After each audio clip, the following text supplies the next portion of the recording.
a propósito del tema petrolero y eso, fue lo que publicó Político, que ni el gobierno de Cuba ni nadie ha dicho, ni esta boca es mía, no. Por supuesto Estados Unidos.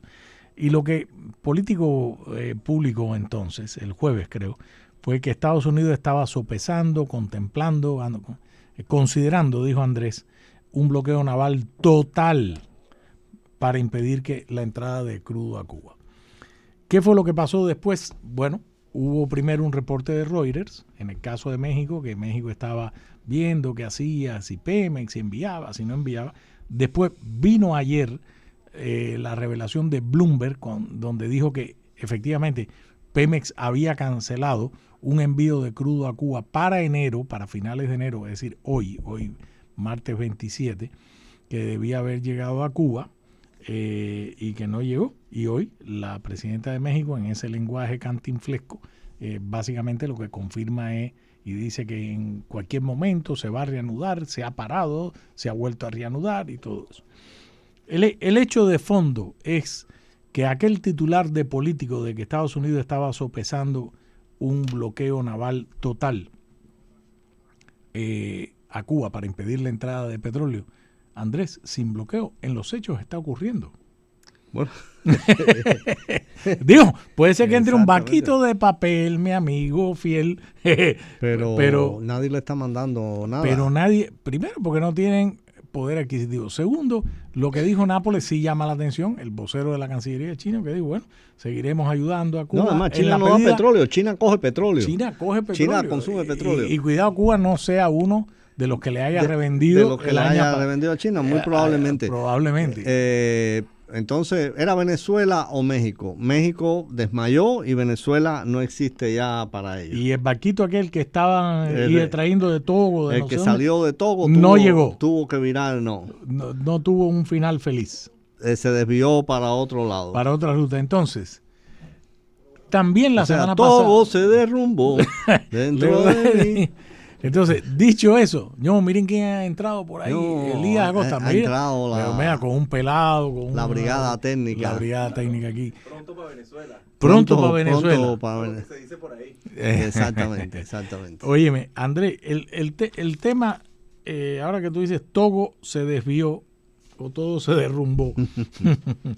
el asunto de fondo es que había trascendido la información de que Cuba había apartado una suerte de reserva o mini reserva de crudo y adicionalmente que la extracción de petróleo es el petróleo malo que tienen, está cargado de azufre, es pesado, no hay la maquinaria necesaria, todo lo que tú puedes suponer, porque acuérdate que a principios de la primera década de los 2000 hasta el 2010, 2012, Repsol, la compañía española, salió echando de Cuba por los temas de los impagos. Entonces, si ese es el cuadro, óyeme, las reservas de crudo que tiene Cuba y con esto de los apagones, eso, no sé, habría que preguntarle al ingeniero Jorge Piñón allá en la Universidad de Texas, sería bueno llamarlo, ¿para cuánto tiene?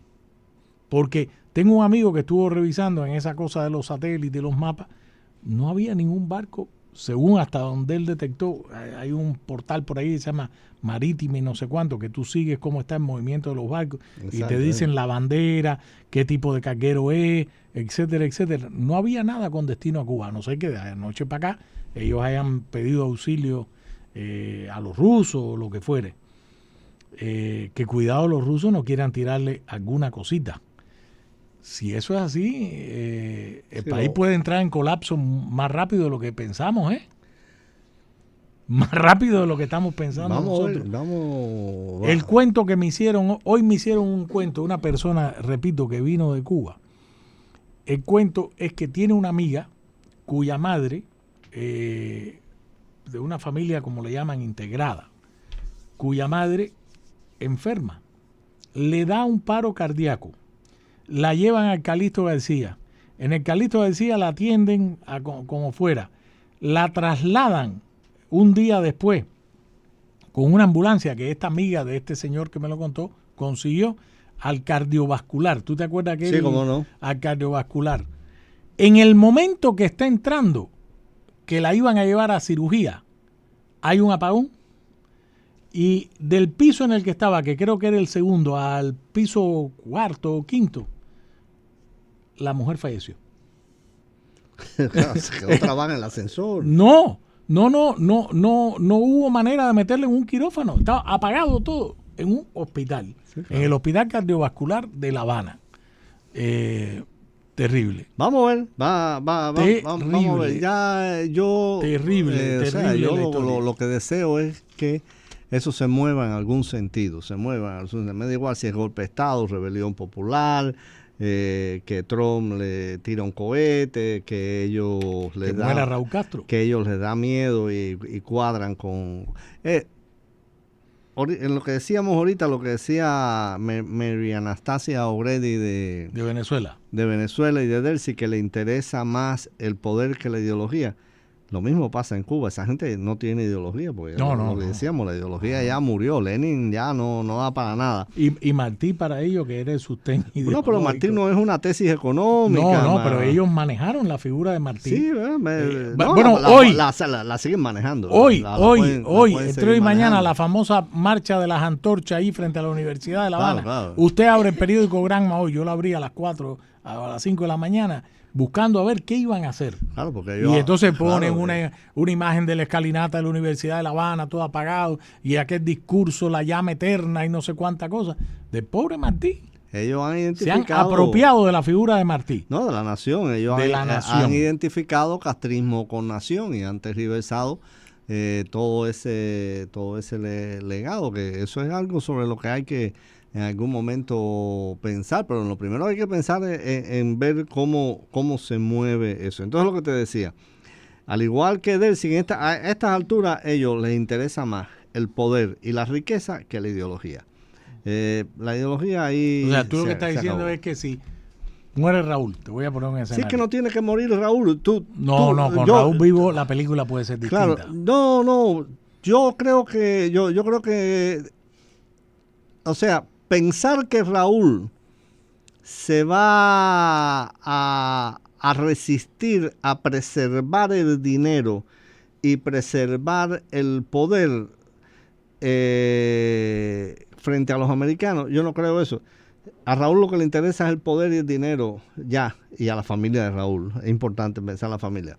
O sea, ver a Raúl como una figura... no heroica, pero como una figura no me refería a eso, de resistencia. No me refería a eso, es que en él todavía se unen, él es el nudo gordiano de la estructura de poder. La familia tiene mazo y tiene dinero y tiene poder. Él es el nudo de la familia de poder, pero volvemos a esto. Él puede ser, si Raúl no es el Delcy. Bueno, yo no sé. Lo que yo te digo es que Raúl no se va a inmolar, y Raúl lo que le interesa es poder y riqueza.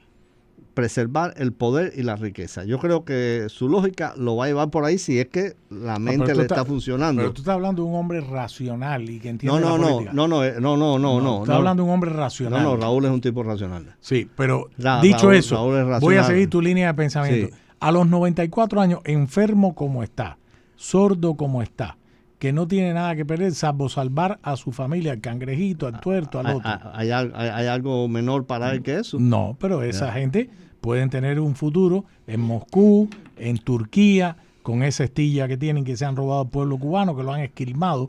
Dicho eso, Raúl Castro va a negociar con Donald Trump cuando eso puede significar, primero, él puede decir, bueno, una traición a mí mismo o a la memoria de Fidel Castro, el de la piedra, el tipo de la piedra. Sí. ¿Tú dices que sí? No. En primer lugar, no tiene que hacerlo él personalmente. Él es el poder. Escúchame, no tiene que hacerlo él personalmente con decirle al tuerto o a quien él quiera. Al tuerto. Al cangrejo. Al tuerto, al cangrejo o al ministro del Interior. Oye. Negocia, talla con los Yuma. Tallen ustedes, den la cara a ustedes, y yo estoy ahí en un segundo plano. Tallen ustedes, den y la cara a ustedes. Y me voy de Cuba. ¿Tú ves no, pero ¿por qué se tiene que ir de Cuba? No. Vaya, a mí me gusta. Déjame decirte algo. No solo es que me gustaría que se fuera de Cuba. Me gustaría que yéndose de Cuba, el avión se incendiara en el aire y cayera al mar. ¿Te das cuenta? Y se lo comieran los peces despacito. Despacito. Pero no las pirañas. Pero no, las pirañas. Pero no, yo creo que si el tipo quiere preservar riqueza y poder, ya no tanto para él porque tiene 90 y pico años, para su familia, puede decir muy bien a cualquiera de esa gente, decirle, oye... Esa gente no tiene cabida en Cuba. En la Cuba que tú y yo estamos pensando, Andrés. Bueno, Castro, Mariela Castro, Débora Castro, escúchame. Alejandro el Tuerto, el Cangrejo. Escúchame, no tienen cabida en la Cuba que tú y yo queremos. En la Cuba que tú y yo queremos no tienen cabida. Pero las cosas pueden salir lamentablemente de una forma diferente a la Cuba que tú y yo queremos. Ese es el punto que yo pongo, que mi lógica me inserta en esto. En la Cuba que yo queremos, no. En la Cuba que yo queremos, ni Raúl, ni La Piedra, ni Mariela, ni nadie. Pero ojalá, estamos bien. Ojalá las cosas se den de acuerdo a la Cuba que tú y yo queremos. Ok. Esa es la... Ok, espérate, Leanita, ahora vamos a la pausa. Te llevo a otro escenario. Raúl Castro mandó a su hijo Alejandro Castro el Tuerto Espín a negociar con Obama. Lo hemos hablado tú y yo largamente, cuando la administración Obama no le exigía nada a cambio. Es decir, no le exigía un régimen, tenía esa inocencia infantilismo de izquierda, dicho de tesis marxistas-leninistas. El infantilismo de izquierda aplica para esos tipos. Es que Obama quería cuadrar con ellos. No, fíjate cuál era. Yo recuerdo cuando el tipo dijo, 50 años de una política dura, eso se ha ensayado todo, no van a ser, hay que cambiarlo todo. Y deja un laissez-faire, deja que sea, que es que las fuerzas propias del capitalismo y del liberalismo económico van a cambiar aquello. Fíjate qué tesis tan tonta. Bueno, esa es la tesis que le metieron a Obama, porque no creo que Obama estuviera muy enterado de la cosa cubana. Esa es la tesis que le metieron a Obama en la cabeza los Cuban American de aquí, que tampoco entienden bien el fenómeno, los Cuban American, no, pero que quieren jugar un papel y la transición y los Cuban American de aquí y los latinoamericanos alrededor de la administración que tampoco entienden el fenómeno de Cuba. Zúñiga y todo eso conoce un poco mejor Cuba, pero obviamente, y hay una cosa... Estamos hablando de Ricardo Zúñiga, para no confundir con nuestro amigo Luis Zúñiga. Y había también en Obama y en la administración de Obama había una afinidad ideológica con la revolución, con el mito de la revolución, con el castrismo, con esa ilusión. Ahí había, no eran primos hermanos, no eran gemelos, pero eran primos segundos. Era ñangarismo. Fíjate que yo me quedo frío cuando yo veo que traen a este señor, al que estaba preso, el que lo acusaban de ser agente de la CIA, de los teléfonos. Alan Gross. Traen a Alan Gross. No era agente de la CIA, era un contratista, un gordito que sabía poner cablecito. Fue a llevar los Mira, y aunque haya sido agente de la CIA, es lo de menos. Ojalá hubiera sido agente de la CIA. Pero no lo era, pero bueno. Exacto. Pero traen a Alan Gross y desembarca Alan Gross, lo veo desembarcar en televisión, lo montan en el carro de su abogado, el SUV de su abogado, y se lo llevan para el bufete de los abogados. Un bufete de esos abogados que son bufetes de esos, donde cada hora de esos abogados cuesta a la hora $10,000. Y cuando llega que lo sientan en el bufete del abogado, el abogado lo que tiene atrás es una foto de Che Guevara. Entonces, ahí hubo, Obama quiso, Obama tenía en su cabecita el molde de la izquierda, no solo acerca de Cuba, sino acerca de Irán. el molde ese de la izquierda, de que estos tipos se hacen tiranos porque Estados Unidos no lo sabe comprender, que esa es la tesis que esa gente fomenta, y es la tesis que fomenta la izquierda, es la tesis que fomentan los enemigos de Estados Unidos, y es la tesis que fomentan los ñangaritas de aquí o los Cuban América de aquí que quieren tener un papel, se hacen los importantes, los intelectuales. Entonces, Obama cuadró con esa gente a ciegas. Y el que se lo puso le pasó por arriba a Bob Menéndez, vimos la historia. Coño, acaba de entrar una noticia, perdón, Leanita. Yo sé que tú estás desesperada por tocar la campana hoy, por primera vez, Andrés. Pero Martín Noticias acaba, esta gente está bateando duro. A ver. Trump, así, frase directa y al pecho. Cuba va a colapsar muy pronto. Y voy a leer, porque acaba de entrar. El presidente de los Estados Unidos, Donald Trump, reiteró este martes que el régimen de Cuba está muy cerca de colapsar muy pronto. Y dice una de las causas, por la pérdida del apoyo venezolano. Cuba es una nación que está al borde del colapso, dijo el presidente cuando le preguntaron hoy, porque ahora mismo está Trump en Iowa, cuando le preguntaran sobre Cuba, y dijo, vamos a ver qué pasa con Cuba.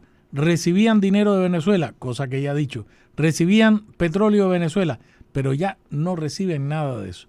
Es una noticia en desarrollo, señores, así que qué bien. Trump, hoy estamos a 27, es decir, han pasado exactamente 24 días. En 24 días yo no recuerdo un presidente norteamericano, quizás, salvo la época de la crisis de los misiles, que fueron no 24 días, que Cuba estuviera tan presente en la política, en la Casa Blanca, en el mazo. Después de la crisis de octubre. En el mazo. Después de la crisis de octubre, jamás.